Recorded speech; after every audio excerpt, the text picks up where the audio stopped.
अस्सलामुअलैकुम बिस्मिल्लाहिर्रहमानिर्रहीम अस्सलातु वस्सलामु अलैका या सय्यदी या रसूलल्लाह। अल्लाह ताला की तमाम नेमतों फ़ज़ल और शुक्र के साथ हम अपनी आज की प्यारी प्यारी कुकिंग का आगाज़ करते हैं।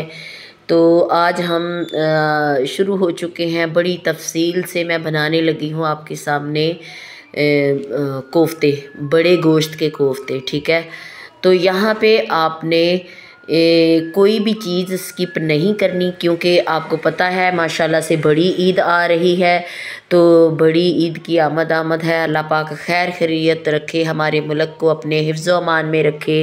सारे जितने भी मेरे बहन भाई सुन रहे हैं उन सब को सेहत व तंदरुस्ती अता फ़रमाए। तो यहाँ पे खैर खैरियत से ईद आ रही है, तो फिर उसके लिए मैंने आपके सामने कोफ्ते बनाए हैं। गोश्त तो हम बना के खा लेते हैं, जो जिस तरीके से मर्ज़ी बना के खा लेते हैं, नमकीन भी खा लेते हैं, सालन बना के खा लेते हैं।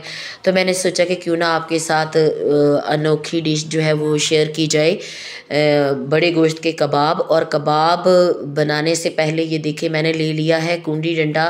वैसे मशीन के अंदर भी इनको कर सकते हैं, मगर मशीन के अंदर मैंने इस वजह से नहीं किया।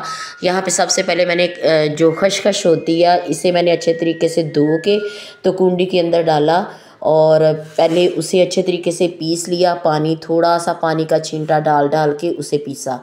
ठीक है, क्योंकि खशखश जो होती है वो किसी भी मशीन के अंदर अच्छे तरीके से उसकी पिसाई नहीं होती सिवाय कुंडी डंडे के अंदर।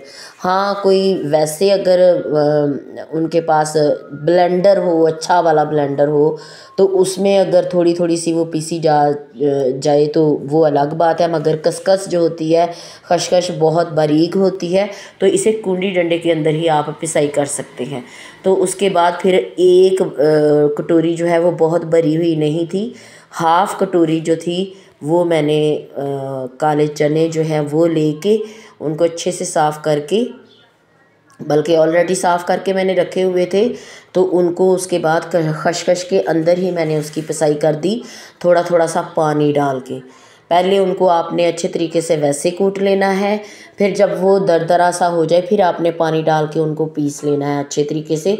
और ये देखिए खशखश और ब्लैक भुने हुए चने जो हैं ये पीस के मैंने एक साइड पे रख लिए हैं। ठीक है, उसके बाद उसी कुंडी डंडे के अंदर मैंने उसी जगह पे, मतलब कुंडी डंडे के अंदर मैंने लहसुन और अदरक जो है वो उसको मैंने पीस लिया है। और इसके साथ साथ आपने सब्ज़ मिर्चें जो हैं वो भी जितनी आपके घर वाले पसंद करते हैं या जितनी क्वांटिटी में आप बनाना चाहते हैं उस हिसाब से आपने लहसुन अदरक का पेस्ट इस्तेमाल करना है और सब्ज़ मिर्चों का भी उसी हिसाब से इस्तेमाल करना है। अब सब्ज़ मिर्चें मैं यहाँ पे कूट इस वजह से रही हूँ कि बाद में मुझे मशीन का जो है वो कम से कम इस्तेमाल जो है वो करना पड़े, क्योंकि जो अगर हम सब्ज़ मिर्चों को ऐसे काट के उसके अंदर डालेंगे तो वो शोरबे के ऊपर तैरती हुई जो है वो अच्छी नहीं लगेंगी। इस वजह से मैंने इनको भी अदरक लहसुन के साथ जो है वो इसकी पिसाई कर ली है। ठीक है, आप मशीन के अंदर भी कर सकते हैं, मैं ये नहीं बोल रही कि आप मशीन के अंदर ना करें। ख़ास तौर पे खशखश और जो चने हैं, अगर आपके पास अच्छी मशीनरी है तो आप उसके अंदर पिसाई कर सकते हैं। तो मैंने प्रेफर किया कि चले मैं कुंडी डंडे के अंदर जो है वो इसे बैठ के पीस लेती हूँ। पहले आपको पता है कि पहले नंबर पे ये जो है कोफ्ते हम बनाते हैं, इनकी तैयारी जो है वो करने में टाइम लगता है। पकते हुए तो बहुत ज़्यादा टाइम नहीं लगता, तैयारी करने में ज़्यादा टाइम लगता है कि चीज़ें पकड़ पकड़ के फिर बंदा बीच में डालता रहे। अगर साथ साथ हम सारा कुछ करेंगे तो उसमें बहुत ज़्यादा टाइम लग जाता है और फिर एम ही बंदा बाजार हो जाता है। क्योंकि आजकल गर्मी भी है, तो आप पहले एक साइड पर बैठ के सारी चीज़ें जो है वो काट के पीस के, जो भी कूटने वाली हैं जो पीसने वाली हैं उनको करके रख लें। उसके बाद जो बड़े गोश्त का कीमा था दुकान से, आपको पता है कि अगर कीमा करवाना हो तो वो रेट इतना ज़्यादा गोश्त का ले भी लेते हैं, मगर फिर भी उसके अंदर उन्होंने चर्बी बहुत ज़्यादा डाली होती है। तो खैर हम वैसे भी अगर घर में बड़ी ईद पे हम कोफ्ते बनाएं तब भी हम उसके अंदर फ़ैट ज़रूर डालते हैं, मतलब चर्बी जो है, चर्बी की 3-4 बोटियाँ हम ज़रूर डालते हैं। तो खैर फिर मैंने उसे चॉपर के अंदर जो है वो उसे कर लिया था कीमे को, पीस लिया था, क्योंकि दुकान वाले ने एक मरतबा बड़ी मशीन से निकाल के दिया था, यानी 2 मरतबा बारीक मशीन के साथ उसने नहीं पीसा था। तो फिर मुझे चॉपर लगाना पड़ा और चॉपर के अंदर मैंने उसे अच्छे तरीके से पीस लिया, ठीक है। और पीसते हुए मैंने उसके अंदर कोई नमक मिर्च मसाले नहीं डाले। उसके नमक मिर्च मसाले जो हैं ये देखिए, ये मैंने पीस लिया। बड़े बाउल के अंदर मैंने ये सारा गोश्त जो है वो डाल लिया है और उसके अंदर मैंने ये डाला है नमक मिर्च और हल्दी, ठीक है। नमक मिर्च और हल्दी अपने टेस्ट के अकॉर्डिंग। और ये जो मसाला हमारा घर में तैयार किया हुआ होता है, ज़ीरा, काली मिर्च, खुशक धनिया और बाकी जो लटरन पटरन होता है, आपको पता है मसाले में बहुत सारी चीज़ें होती हैं, तो वो डाल लेनी है। उसके बाद हमने खसखस और भुने चने का जो अमेज़ा तैयार करके रखा हुआ था वो मैंने इसके अंदर डाला। और फिर हाफ़ जो है मैंने अदरक लहसुन का पेस्ट जो है वो हाफ़ इसके अंदर डाला है, ताकि बाइट का टेस्ट जो है लहसुन अदरक का इसके अंदर से भी आए।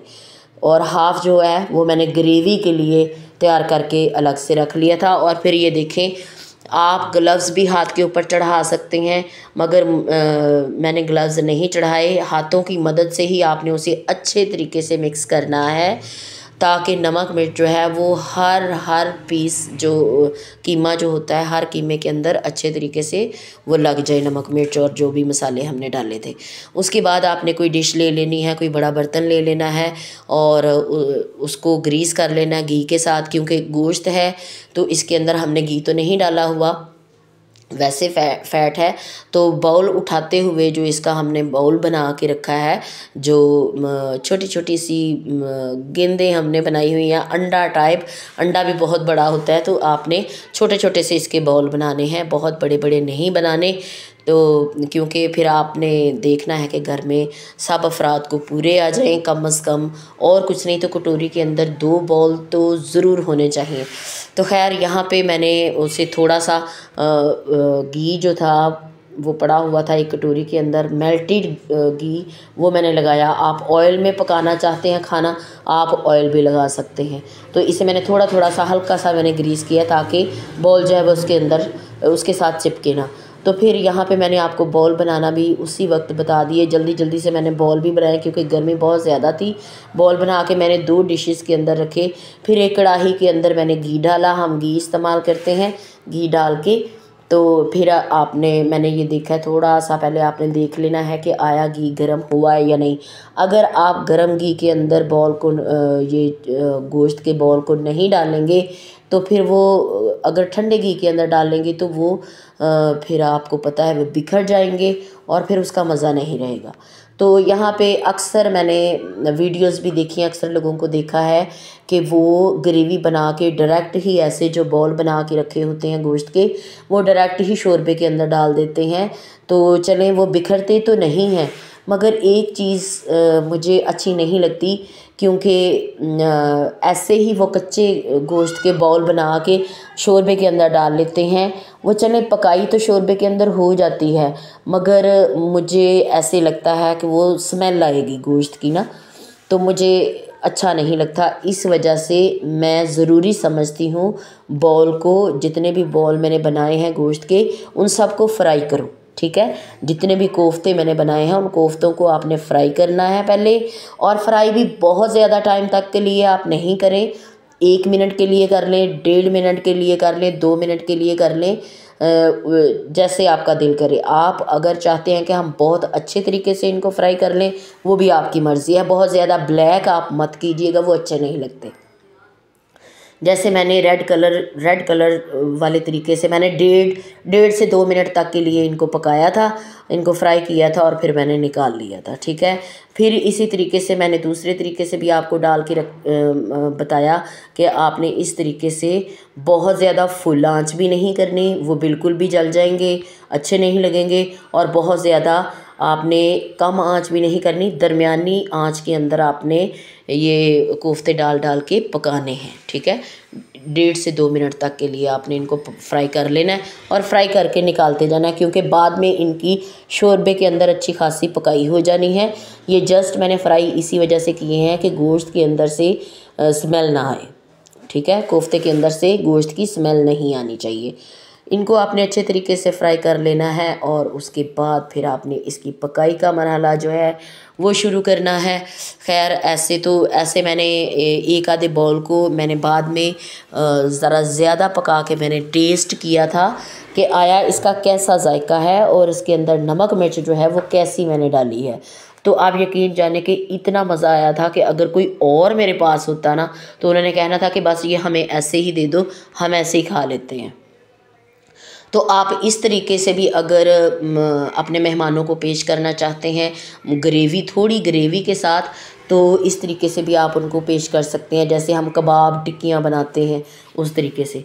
तो खैर यहाँ पे हमने पकाई शुरू कर दिया। फिर हमने ले लिया बड़ी कढ़ाई और प्याज मैंने बड़े बड़े जो फुल साइज़ के प्याज थे वो मैंने 3 अदद काट लिए, क्योंकि जब हमने शोरबा बनाना हो तो उसके लिए हमें ज़्यादा मसाला जात चाहिए।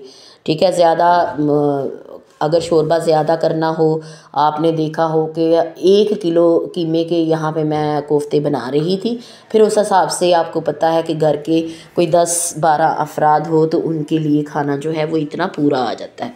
प्याज को हमने ब्राउन कर लेना है। ब्राउन प्याज करने के बाद आपने अदरक लहसुन और सब्ज़ मिर्चों का जो पेस्ट था वो मैंने इसके अंदर ऐड किया।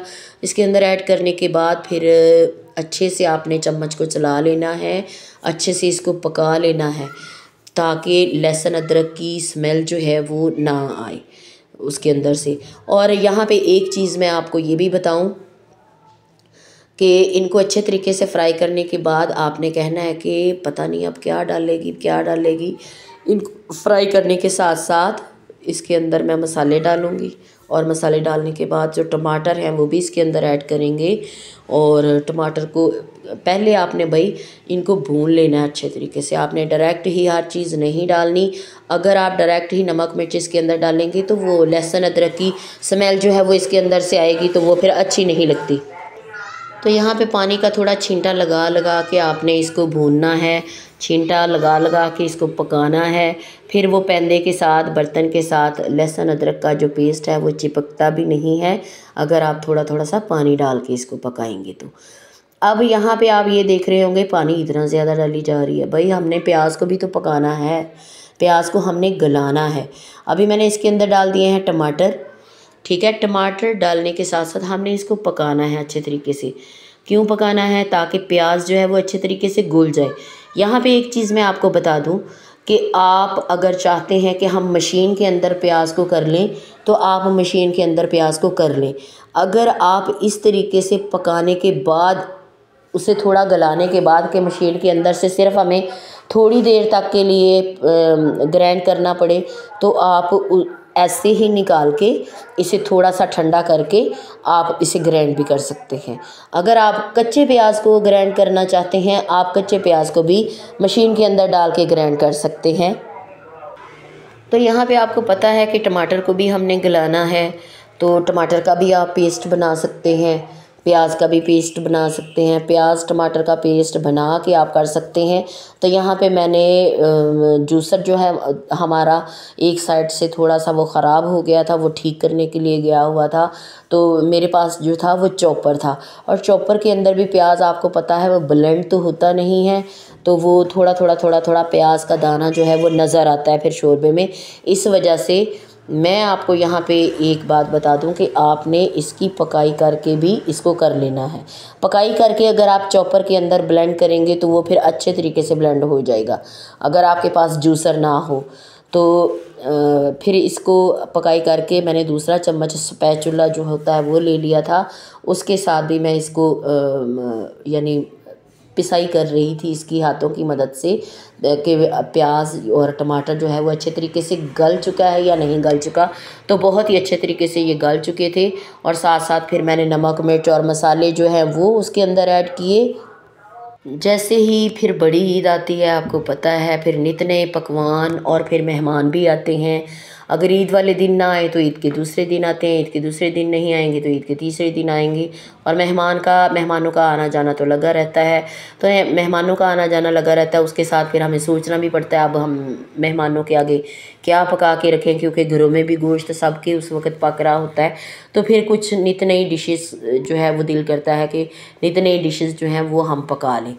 तो उसके लिए ये रेसिपी जो है वो मैंने आपके लिए बनाई है ख़ास तौर पे, ताकि ऐसे नए नए आइडियाज़ जो होते हैं, कभी हम टिक्कियाँ भी बनाते हैं और कभी बारबेक्यू करते हैं, कभी बहुत कुछ करते हैं, तो फिर आपने ये अच्छे तरीके से मसाले को बना के पका के आपने उससे उसके अंदर पानी डाल देना है। और पानी आपने उतना डालना है जितने, फिर से मैं बोल रही हूँ, घर के अफराद और जितनी क्वांटिटी आप शोरबे की रखना चाहते हैं, जितना शोरबा आप रखना चाहते हैं तो उतना आप रख लें। और फिर साइडों से मैंने अच्छे तरीके से मसाला जो था स्पैचुला की मदद से मसाले को शोरबे के अंदर किया, पानी डाल डाल के उसको सारी साइडें जो हैं वो मैंने साफ़ की। और फिर पानी को और डाला, कम से कम मैंने इसके अंदर 2 लीटर पानी जो है वो डाल दिया था, ताकि शोरबा, एक तो शोरबे ने पकना भी है और इसके अंदर फिर आपको पता है कि कोफ्ते जब हम डालेंगे तो ज़ाहिर बात है कोफ्ते भी पकेंगे। डायरेक्ट ही यहाँ पे पानी डाल के मैंने कोफ्ते नहीं डाले, मैंने पहले शोरबे को थोड़ा सा पका दिया था ताकि बॉयल पानी के अंदर आना शुरू हो जाए। जब पानी के अंदर बॉयल आना शुरू हो जाए फिर आपने कोफ्ते सारे एक मरतबा ही डाल देने हैं। और डालने के बाद आपने बहुत ज़्यादा चम्मच को नहीं चलाना। ये खैर अब फ्राई हो चुके हैं, इनका टूटने का कोई डर नहीं है। तो यहाँ पे आपने फिर ढक्कन दे देना है और हल्की आंच पे आपने शोरबे को अच्छे तरीके से पकाना है, ताकि शोरबा जो है वो हमें कच्चा ना लगे। और फिर सब्ज़ मिर्चें जो हैं वो 3 से 4 अदद वो भी मैंने डाल दी हैं, वो अच्छी लगती हैं शोरबे के अंदर। तो फिर यहाँ पे देखिए हमारा जो है वो सालन अच्छे तरीके से पक चुका है। और फिर आपने इसके अंदर धनिया डाल देना है और फिर मसाला डाल देना है। और धनिया मसाला डालने के बाद आपने इसको निकाल लेना है बाहर। और फिर आप मेहमानों को पेश करें, कढ़ाई ले जा के आप टेबल के ऊपर रख दें और फिर सालन डाल डाल के भाई सबको देते जाएं। आप गार्निश करने के लिए आप कोई और चीज़ चाहिए आप वो भी कर सकते हैं। तो उम्मीद है भाई आपको मेरी ये वीडियो जो है बहुत ही पसंद आई होगी। मेरा कोफ्ते बनाने का स्टाइल और बताने का स्टाइल बहुत पसंद आया होगा। पसंद आया हो तो मेरे चैनल को कर दीजिएगा सब्सक्राइब, लाइक और शेयर। और प्यारे प्यारे से कमेंट्स करके ज़रूर बताइएगा कि आपको मेरी कोफ्ते की ये रेसिपी जो है वो कैसी लगी है। मेरे कोफ्ते जो है वो पसंद आए भी हैं या नहीं पसंद आए। तो मुझे तो बहुत उम्मीद है कि आप इस ईद पे कोफ्ते मेरे वाले तरीके से ज़रूर बनाएंगे। इतने टेस्टी बने थे कि मेरा भाई जो है वो इतना कॉन्शियस है खाने के मामले में, उसे खाना पीना बहुत पसंद है। और फिर आपको पता है जो खाना जानते हैं उनको जायके का भी पता होता है। और उसने बगैर किसी वजह के इतनी तारीफ़ की थी कि ये बहुत ही मज़े के बने हैं। ओके जी, मुझे दुआओं में याद रखिएगा। अल्लाह हाफिज़।